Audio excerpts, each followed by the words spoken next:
All right, everybody, before we get into this episode, I need to apologize for the audio quality. I recorded this whole episode not realizing that my fancy mic was not set up. So everything is coming just through the computer mic. So it doesn't sound the way that I would like it to. So I hope you can forgive me of the audio quality for this episode. Hopefully, I will remember to do it next time. So, all right, on to the episode.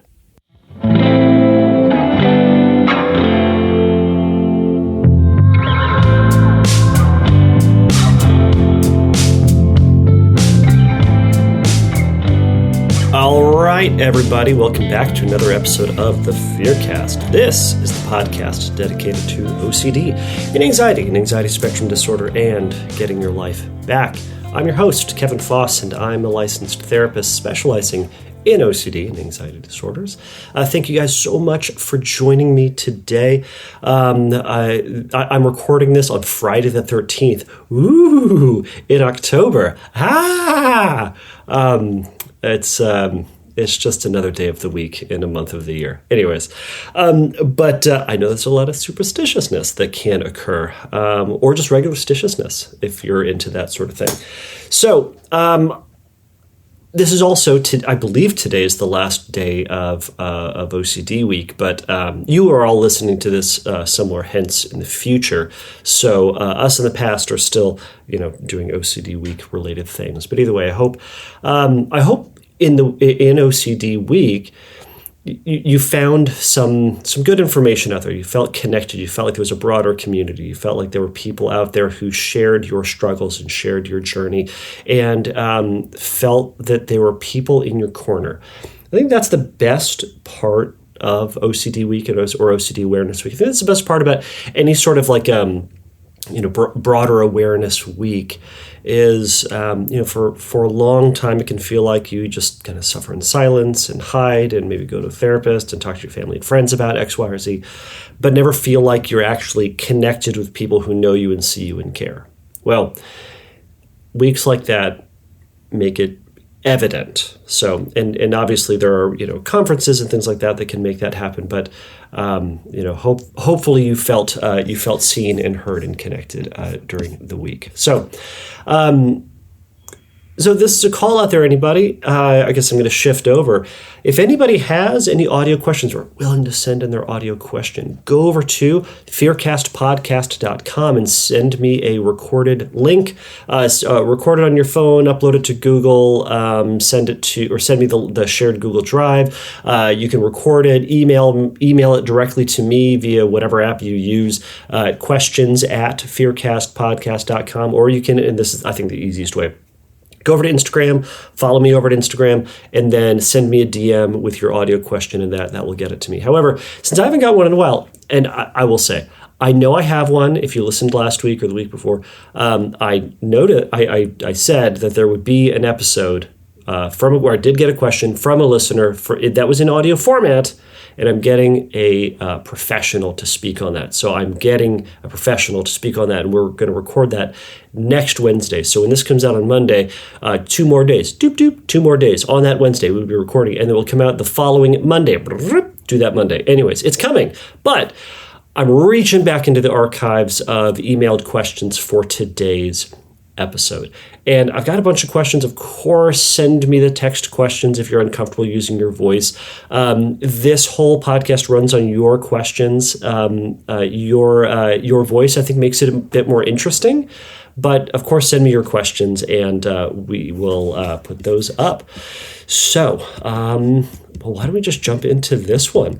So here goes. So this question actually comes from a dude named Kevin. So he says, "Hey, Kevin, I love the podcast. My great first name, by the way. It's legit what they say. Anyways, I struggle with health anxiety. Specifically, I obsess about getting cancer. I've never had cancer, and there's no cancer in my family, and I take responsibility, or I take reasonably good care of my health. I see my doctor once a year for a physical. Nonetheless, my stomach, headache, or every stomach headache or freckle convinces me that I have cancer. Several times a year, my doctor over a symptom, several times a year, my anxiety, I can't read today. Several times a year, my anxiety over a symptom eats me up enough that I schedule a doctor appointment to evaluate that symptom, and I walk away reassured. I suppose I take it all too seriously, the standard advice to, quote, talk to your doctor about any concerns, end quote. The problem is that if I took that advice completely, I'd be at the doctor literally every day. Clearly, that's not healthy. My question is, how do I balance my desire for mental health with the fact that my anxiety may one day save my life by motivating me to go to the doctor where a cancer is, in fact, caught early? I don't want to become one of those macho guys that avoids the doctor until it's too late. My conspiracy theorist OCD voice says, or my OCD conspiracy voice may be the boy who cried wolf, but at the end of that story, there really is a wolf. Thanks, Kevin. I love The Boy Who Cried Wolf. I don't know if anybody knows that story. The Boy Who Cried Wolf, for anyone else who doesn't know this story, I can't believe I'm explaining this. I feel like people know this. Anyways, it goes like this. There was a boy who was lonely and somewhere in the mountains, and he's watching the sheep. Wolves, it turns out, want to eat the sheep, at least in this narrative. So he's lonely, so he goes, wolf, wolf, and all the townspeople run, and they care for him. They go, oh my gosh, are you okay? Are you okay? Where's the wolf? And he's like, oh my gosh, I'm so glad there's so many people here. And then, after a period of time, townspeople go back. And then he says, I'm lonely again. And he goes, oh no, wolf, wolf. And then all the townspeople run in again. And it goes on until the townspeople just go, look, we've wised up, all right, guy. There's no wolf, whatever. And he goes, oh, that's a bummer. So everyone goes back.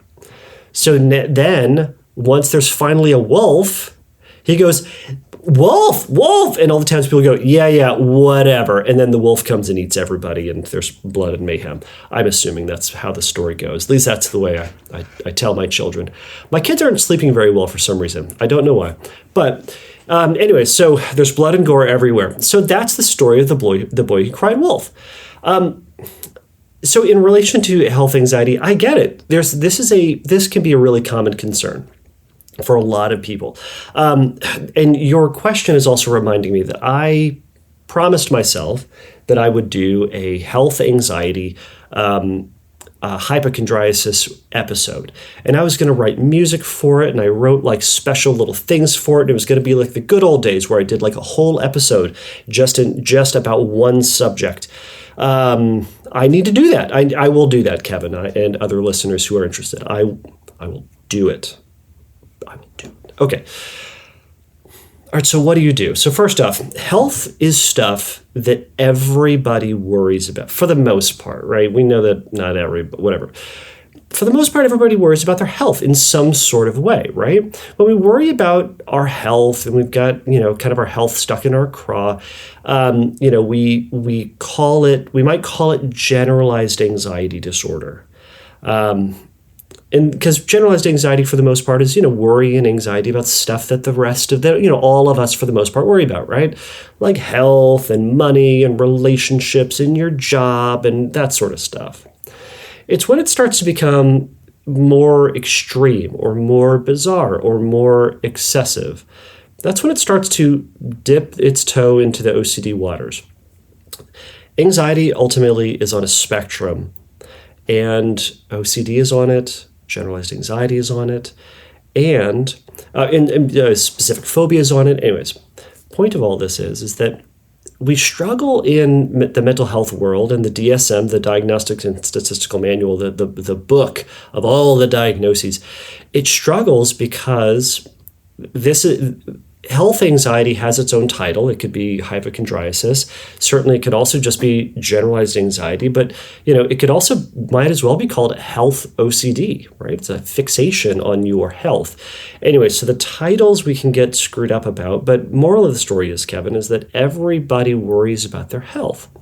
And we've got a lot of phrases, right? Like, hey, if you got any concerns, you should call the doctor. The problem comes in as what you're talking about.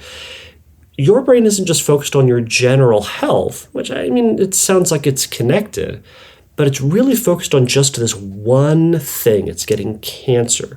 Now, if you were to say, what if you sprained your ankle? What if you broke a leg? What if you get, I don't know, what if you catch COVID? What if you catch the flu? You might go, yeah, that'd suck, whatever. But it wouldn't speak the same language as the cancer thought. The cancer one really gets your amygdala going. So it elevates itself to the point that it requires a bunch of attention and reassurance and concern, and it's something that obviously you're saying needs to be dealt with. So, health anxiety can be about anything for anybody. I'm already getting into the episode. I want to answer your question, Kevin. All right. So you said the main question is, how do I balance my desire for mental health with the fact that my anxiety may one day save my life by motivating me to go to the doctor where a cancer actually is, right? Boy who cried wolf, right? Well, and I'm going to quote my mom. Hopefully she's not listening to this episode. My mom I hope jokingly says, don't go to the doctor. When you go to the doctor, that's when you find out you're sick. If you don't go to the doctor, you won't get sick. So I like to think that's a joke, Mom. But anyways, it's reasonably good advice for the average person to go to the doctor if and when they have concerns. But that advice is given to someone, it is intended for someone whose anxiety about this subject, about their health, is not overblown, is not excessive and to this degree, right? That advice is given to someone who, maybe the average person who doesn't think about their health very much or doesn't think their health is of great concern. So that advice is for that person, right? We talk a lot about this in scrupulosity, where someone will, religious scrupulosity specifically, like someone will go to church or whatever religious service that you attend, and they'll hear the person speaking up there, and they'll say things like, it's really important for you to reflect on your character, reflect on your intentions, and whether or not your intentions are reflecting that of your faith or are in line with the doctrine, traditional doctrine, right? And the average person is going on through their day and they go, I really should spend some time, did I really need to, eat that second piece of cake, or should I have, given $5 instead of $2 to the homeless person? I don't know, whatever it might be. The person with religious scrupulosity, that's all they're doing is thinking about this stuff. Their brain is constantly marinated in a world of self-reflection and scrutiny, hence scrupulous, right? They're scrutinizing themselves constantly. So that advice is not given for them. In fact, I at one of the conferences I was attending a talk with Ted Woodsick Jr., Dr. Ted Woodsick Jr., and he said he jokingly was saying that he kind of wishes that pastors would sometimes be able to say, all right, everybody, this is here's the talk. Anyone now, I have a little bit more to say, but anybody who is scrupulous or has kind of a sensitive conscience, you all can go. So have a good day. The rest of this is the rest of my talk is for the rest of you. Kind of like that's when they would say maybe analyze your or critique your consciousness. Anyways, point is, this advice, Kevin, is not given for you. I have a general advice for health anxiety, and it goes like this. The rule of thumb is go to the doctor once a year. Schedule your appointment. Everyone should go to the doctor once a year. And at that appointment, you ask all the questions, right? Ask all the questions about health and worry and stress, even the ones that you asked last year and the year before that. You ask all those same questions. And you get your answers and you go on with your year. Now, that differs. And if the doctor recommends tests, do the tests. If the doctor recommends whatever, you do whatever. Okay. Now, however, in the meantime, if something shows up, if you start feeling a pain or you start noticing something that is new, go to the doctor. Go to the doctor. So if you start noticing a physical sensation, like your elbow hurts, or you feel that sensation, kind of around your heart or wherever it is, and you go, that's weird, I've never felt that before. Well, You can go to the doctor. Now, I say can. I think I said earlier to go to the doctor. I'm going to say can go to the doctor for this reason and under these conditions. You go to the doctor, but you give it time. You wait. You wait for like a week or two to kind of see how it goes. Does that feeling get better? Does that feeling stay the same, or is it progressively getting worse? If it's getting better, as a rule of thumb, maybe you don't go to the doctor. Maybe you let that feeling subside. Maybe you let that phenomenon that you're experiencing kind of pass. Because if it's slowly getting better, well, then it's slowly getting better. If it's kind of staying the same, well, after a little while, go to a doctor, right? But maybe give it some time. Not like, 15 minutes, but, maybe give it some time. Now, here's when you go to the doctor. If the pain or this phenomenon or whatever progressively is getting worse or is getting more painful, go see a doctor. Or if you are experiencing severe pain or whatever you're feeling is limiting your functioning in some type of way, go to a doctor. Of course, go to a doctor. Now, let's say you get that feeling, but remember, you just went to the doctor about that. And what did the doctor say? Because, it was new, so you went to go see the doctor, and the doctor checked it out, and they said, you're fine. This is normal. It'll go away. Okay. A week later, you feel it. Maybe a month later, maybe 2 months later, you feel it again. You go, oh no, what is this? Your brain is tempted to say, go to the doctor, because Kevin, the ridiculous therapist on the podcast, said, go see the doctor. I didn't. But if you feel it again, maybe go, okay, I felt this before. I know this story. I've been here before. I'm not going to boy who cried wolf this feeling because I've been here. I've been here before. So maybe I'm going to wait this time. The doctor said it was fine, or the doctor said, if you feel this again, you do X, Y, and Z, and I'm going to now do X, Y, and Z and see how it goes. And yet again, if it starts to feel better, maybe don't go. If it starts to get worse, go to a doctor, right? If it starts to get worse and is more painful, go to a doctor. So that is my broadly speaking rule of thumb when it comes to health anxiety. So I know that can be really uncomfortable for a lot of people, because what we're doing in this is we're saying, I am going to care for my health, but I'm also not going to jump down every single rabbit hole that I see. Because sometimes, and we can all attest to this, sometimes we get a feeling, a sensation, and it goes away. But if you jumped on it and immediately said any little thing is a problem, right? We felt something and we immediately raised the red flags and said, problem. Remember, problems need solutions. But instead, sometimes we feel something and instead we can shift this. Instead of saying it's immediately a problem, we're going to say, interesting. That's my red flag. It's going to be, It's going to be, I got my eye on you. But it doesn't mean that we, go to DEFCON 1 and we freak out. I'm going to keep my eye on it.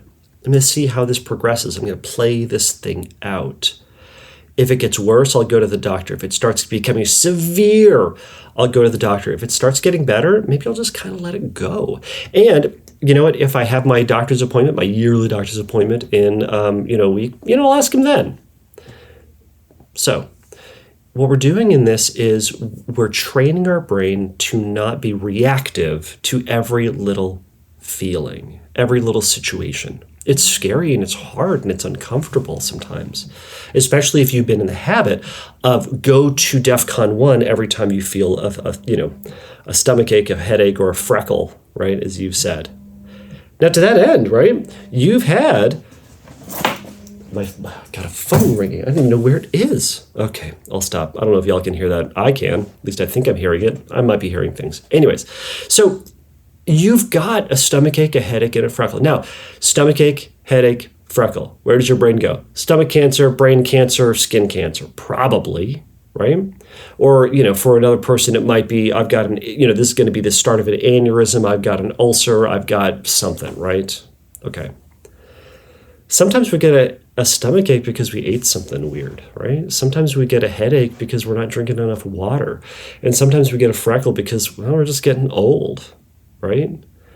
Or we got a suntan and, we get freckles when we get sun. You get the idea, right? So it could be something or it could be nothing. Now, when those things show up, the first couple times you might say, I'm going to wait this out. I'm going to wait the stomachache out. I'll eat some bland food and drink some water and see how it goes. And then I'll go see a doctor eventually. Now, when you've gone to see a doctor, Kevin, how did this go? Did the doctor say, I'm really glad you came in because you almost had stomach cancer and I'm going to give you this shot and it's going to go away. High five, up top, we fixed it. Probably not. They probably said, it's kind of a stomach ache. Be sure to drink bland food. Be sure to drink some water and, call me when, if it gets worse. Oftentimes that's what happens. Whenever I talk to someone with health anxiety and they freak out about a sensation, they go to the doctor and the doctor often says it's an innocuous experience or it's a discomfort or it's a struggle, but here's the fix of that. Here's the medication for it that's going to help. And it does, right? But few and far between. I can't think of anybody in my experience, but I would say few and far between would you have someone go to a doctor and have them say, you know what, this thing that you're experiencing, yep, it is cancer. You caught it early. Awesome. High five. Few and far between. But what does anxiety say? Better safe than sorry, right? Okay. And I hear you. I hear you on that. I'll tell you what, Kevin, I'll say this, and I don't think I'm crazy in saying this. I don't want you to have cancer. Because I also don't want to have cancer. It does not sound fun. I know family members who have had cancer. It seems less than fun. But it may also be few and far between. You've said you've got a history of no cancer. You get the idea. Point is, in taking this perspective that I'm talking about, we are accepting the uncertainty. We're accepting this very, very small possibility that there is a wolf. There might be a wolf. But remember, might be a wolf does not mean is a wolf. Might be a wolf, could be a wolf, does not mean will be a wolf. It just means I don't have the answer. And I'm intentionally choosing to not know whether or not there's a wolf here for this time. Remember, you're going to go see a doctor eventually, right? Between now and then, I'm not going to know. And I'm going to practice being okay with that. And the way we practice being okay with that is by acknowledging the feeling of discomfort.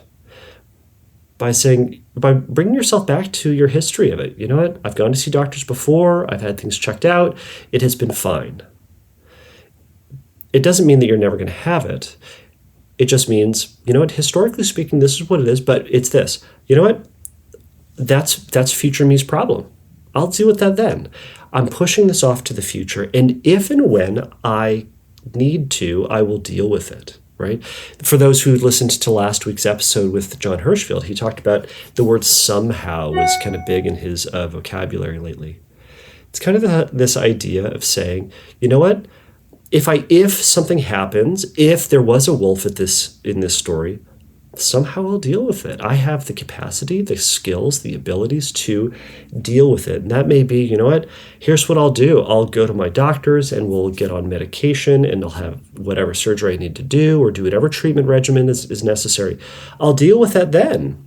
But that's not happening right now. There's no necessity for it right now. But if the S hits the fan, I'll deal with it when I get there, if I need to deal with it. But we're saying, you know, I don't know. And as John very eloquently talked about, you know, we don't get to have the answers to everything, you know. Even if you were to go see the doctor, and I'm sure this is what happens when a lot of people go to doctors for their health. They go in, they talk to a doctor, and the doctor says, you know, you're fine. And then their brain goes, but am I? It starts to maybe undermine, did they do all the tests? Or did they miss one? Or they'll start to say things like, maybe they just missed it. Maybe they're a bad doctor. I need to go to the head of surgery, the head of oncology at whatever fancy university. It undermines the information you've heard and says, nope, don't trust what that doctor said. No, because that doctor's a quack. Go to see this other doctor because they are good. Or what if they missed something, right? Back to like kind of that ICBT approach. What if the magic word that starts you off into the realm of fantasy. What if they're wrong? Now we're just imagining possibilities. Maybe they are wrong. Now it's possible maybe they are wrong. But engaging with that fantasy is only going to increase your anxiety. It's only going to make things worse. It's only going to train yourself to say, I can't trust what doctors say. No, I can only trust reassurance in the moment, and I can only trust my imagination. Instead, we're trying to trust our experience. We're trying to trust what the doctors say. Real doctors, right? Don't go to a witch doctor or anything crazy like that, but, doctors. All right. So, I'm sure I have a lot more to say about this. All right, so here are other things that you can do about this. I mean, certainly in the process of everything I'm saying, this is more of an acceptance and commitment therapy related approach. We're not leaning into anything or trying to amplify it. All we're trying to do is to say, what's a better use of my time? Kevin, what is a better use of your time? You took the time to email me to ask this question. Clearly, it's on your mind as something is off, something is excessive and perhaps unnecessary, right? So you already know that maybe something it should be or could be different. Would you be willing to do something different? You know what the urge says, and you know what your pattern has been. Would you be willing to maybe try something different this time and see how it goes, right? And we can experiment with this, right? Maybe you say, I'm going to wait 2 weeks on this, right? If the feeling continues to get better, I'll wait 2 weeks, and then I'll call my doctor. If this is an experiment, this is not every time. I'm going to experiment with this. I got my headache. Oh, it feels really bad. I'll drink some water, whatever my doctor told me to do last time. The feeling starts to slowly come down, but I'm going to wait 2 weeks. And then in 2 weeks, I'm going to go in and I'm going to talk to my doctor and see what they have to say. Or I'm going to wait 2 weeks and I'm going to see what my brain has to say about the necessity to go in. I'll tell you, sometimes you wait that anxiety out and your brain goes, false alarm, not actually a big deal. Good work, good looking out, Kevin. Carry on, buddy. But we would have never gotten to that spot unless we waited it out, unless we waited for that intense anxiety to come up and feel really big and have those scary feelings and all those thoughts and feelings, and then have it slowly come down, because your body and brain will come back to baseline again. I promise you that. So wait this out until your brain kind of can come back to that normal state and say, maybe this wasn't a big deal. But if you want to test it out, go to a doctor then after a couple of weeks and say, you know what, here's what happened. What do you think? Do you want to do some tests and see what the doctor has to say? They might say, we did a test, brain cancer. Good job for coming in. 2 weeks is probably not going to be the make or break of your life. I say that as a non-doctor, so do not quote me as a doctor. But I'm pretty confident in saying that it's going to be. Anyways, but you get what I'm saying, right? And you build that up and you keep going out and out and out.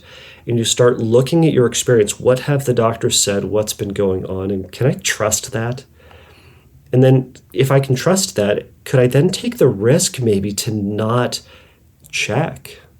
Maybe I've got a preponderance of evidence that I can say, you know what? I'm not certain, but my efforts towards certainty have only resulted in more anxiety, distress, time out of my day, frustration, and fear. So maybe instead I'm just going to go on with my day. And I'll talk to my doctor at my appointment, but not right now. So Kevin, I hear you. I don't want you to have cancer either. I don't want you to feel like, I don't want you to say, I better play it safe every single time because it sounds like it bugs you.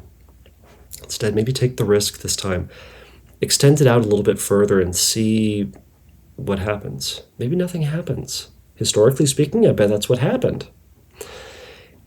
And when the thought comes in that says, maybe there is a wolf at the end of that story, you know what? Maybe there is. Maybe there is. And wouldn't that suck? And I don't want that. And that would be awful. Yeah, it wouldn't be very good.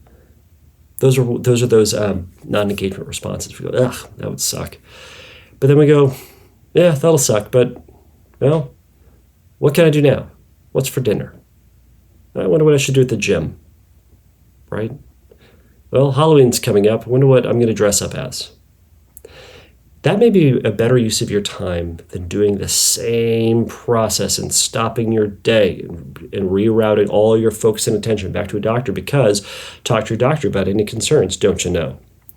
So take a risk, Kevin. Keep moving forward with this and trying this out.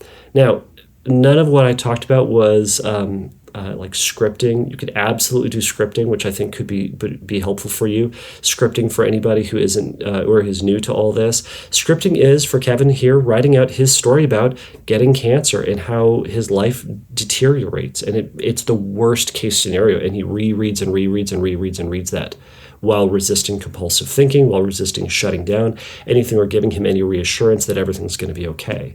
It's worst case scenario. And in fact, part of this story, Kevin, could be, I got this headache, and you know what? I listened to what that ridiculous podcaster had to say, and I didn't do anything. And then 6 months later, when I had my appointment, my doctor said, bro, you've got stage 24 brain cancer and your brain's leaking out of your ears. I see it right there. And then you slowly start to die, or maybe quickly start to die. And they said, boy, if only you'd come in 6 months ago, we could have saved your life. But now look at the distraught faces of your family and how sad they are. Look at them.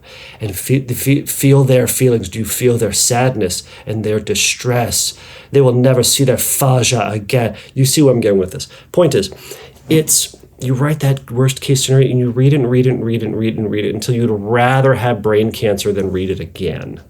You probably still won't want to have brain cancer. But the point is, you get bored with it. I want you to get bored with this thought. And I want you to go see your doctor once a year. And if things get really bad and painful and it's limiting your function, go to a doctor. But if it sucks and then it slowly gets better, go on with your day. And take the risk that maybe you're going to miss it this time. But historically speaking, I bet you've missed more of life by trying to follow every headache and stomachache down the rabbit hole than you will here. So, Kevin, I'm going to leave it there. I've done a lot of yammering, and I appreciate you for holding out on that. Everybody out there, I'm going to slide that music in right here. So, again, everybody, thank you so much for making it through this episode. I saw a bunch of ROCD questions, and there's a lot of sensory motor questions, and I answer a lot of those. They're always great, they're always fun, and they're always important to answer. If you have other questions of other kind of subtypes or other realms, like like health anxiety, maybe contamination, maybe harm OCD. I haven't talked about harm OCD in a long time. Anyways, hit and run, those are always interesting, and those are always important, right? Someone out there, if you have a question, if you have an issue, someone else in the world probably does too, and someone else, because you heard this story from Kevin, maybe someone else in the world needs to hear your question. So if you have a question, again, go over to fearcastpodcast.com, send me a question over there. You can send me a question over at Instagram as well. So please remember, everybody, that the Fearcast is not a substitute for psychotherapy. If you need a little bit of help in your recovery, go over to fearcastpodcast.com and click on the Find Help link, and there's going to be some stuff for you there. So everybody, until next time, take a risk, challenge yourself, and don't take your brain too seriously.